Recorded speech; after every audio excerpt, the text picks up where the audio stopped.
are they? Okay, and who are we asking about? Police officers are on the run. On the run.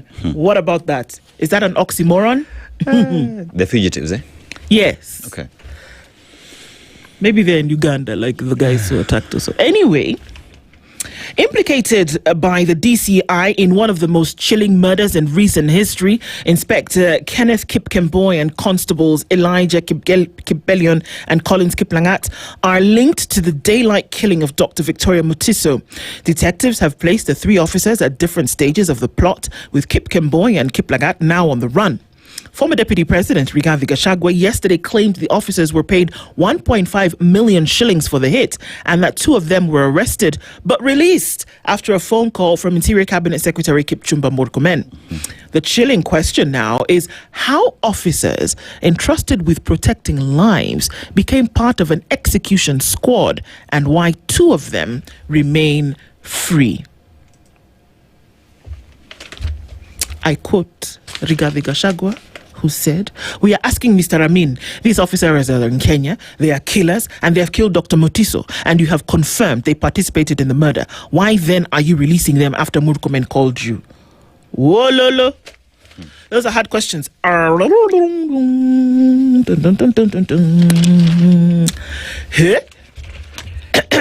Sema indictment. How do you spell indictment? Indictment.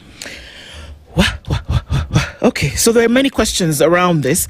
Let me tell you, my friend, did you see the speed and alacrity with which this information was all pieced together after there was a public proclamation by Rigathi Gachagua? I'm just saying, on Wednesday, Gachagua said a couple of things. On Thursday morning, DCI boss Amin was there at DCI headquarters, flanked by some of the senior investigators, telling us how they had already matched and pieced and called and arrested and did what and forensicked and others. Quickly, they knew names. They had done analysis. They had pieced things together. They had found. I was like, you see, very good work. Actually, brilliant work. But you cannot tell us, like now, who beat up Eric Otieno in the cells last week on Saturday. Where you have CCTV cameras. All you need to do is just check the CCTV. I'm not saying that one is more important than the other. In fact, one should not be treated more important than the other. And it is not a question of whether the agencies are worth their mettle. They are. They can do the job. And I'm wondering, had Gachagua not said what he said on Wednesday, would we have had such a quick turnaround on this investigation by Thursday morning? Because we're talking about within the look, I'm sorry, I'm take that back. It's very possible that a lot of these things were working in the background and it was not Gachagua who said what's going on and then suddenly people were working. I take that back. It's very possible that they were doing all this work in the background, still stating that it's possible to find out all of this information. And is it because of lack of personnel, or does it have to be a high profile case then in order for people to get moving? These are questions. They come up.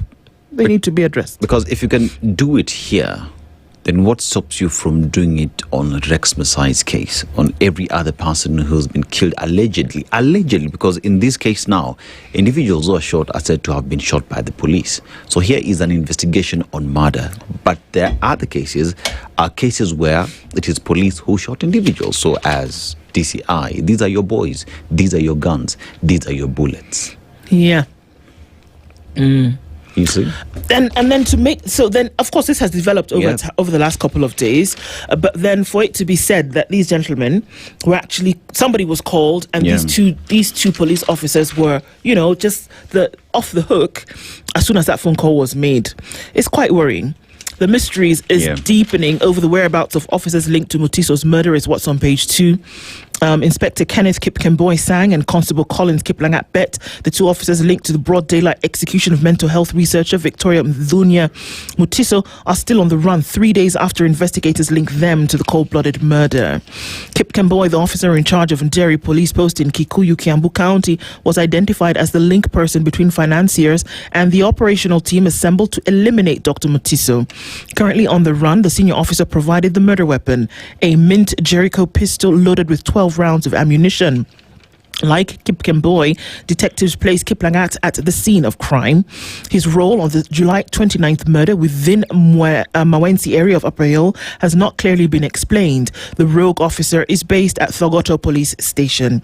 Speaking at a church function in Kiamba of Kiambu County, former Deputy President Rigathi Gachagua yesterday claimed the two rogue officers were arrested and immediately released following a phone call from Interior Cabinet Secretary Kipchumba Murkomen.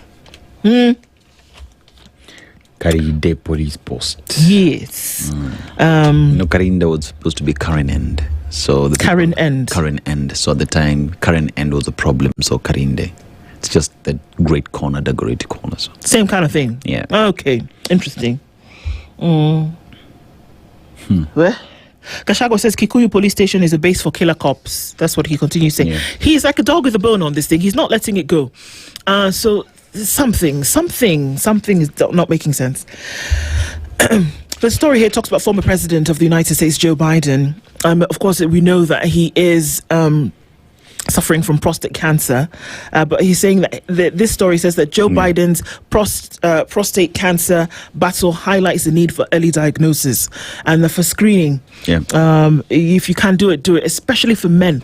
We're talking about cervical and breast cancer for women. We're talking about prostate cancer for men. When you reach a certain age, go get screened. Get screened. And I think the call then also is on the medical fraternity to make the screening process actually a lot cheaper. Because that's the thing that worries people a lot. And in this case, former President, prostate cancer has spread to his bones. And we know that the bones are the most common site of spread in advanced prostate cancer, affecting up to 9 in 10 men. It spread to his bones and has drawn attention to a disease that is frequently diagnosed at an advanced stage amongst Kenyan men. So this is the thing. My brothers, get tested, get screened. Because the thing about this also is that if screened and found early, you can actually be treated. And so that story then, on a global scale, poses a local lesson. MPs back proposal for an independent body to probe accidents. Okay. And striking nurses dare governors to hire replacements. Go ahead. Do it. Do it. Let's see. Yeah. There's a story on page 4 and 5. It kind of bleeds into the other. Inside Ruto's 4 years of delayed and unfulfilled grant promises. There's a list of them. Ruto's education gamble faces a tough test in a couple of weeks. Again, remember that the new entrants into university come to the number of 294,000. And will it actually be taken care of? And this is public universities, though. I didn't say across the country. I said public universities. So it's one to look at. The Linda Mwananchi team was again in the western part of the country yesterday, Kakamega, Malava, a number of places. The race to stop Ruto. Ambitions meet hard math of numbers game. And it's about the numbers. And if the numbers are anything in a rally to go by, then, maybe it's a head-scratching kind of thing. But let's see, because it'll be an interesting week in terms of what happens next. Homa Bay is where they're going to go next. And it's interesting because things were said. Threats were made. Things were said in the open. And I wonder, can I say something and it poses as a threat that you should probably want to have a conversation with me? I mean, those in charge of ensuring security, what are they doing about it? Someone has made a threat against the other person. Do you just sit pretty and wait, then you start firefighting? Well, this is my motto. Want to go to page 8? I think that story you might like it. So IEBC sets 6.1 billion shillings as presidential election campaign spending limit for when are we having the elections? The court has spoken. Bwana Ethekon, please advise us. We are confused, So now for governor, senator and county woman member seats, the highest spending limit in Nairobi is capped at 181 million shillings. For MPs, the highest limit in North Horr is set at 100 million shillings. I don't have a problem with all these limits that are set. My question is, are we going further to look at the source of these funds?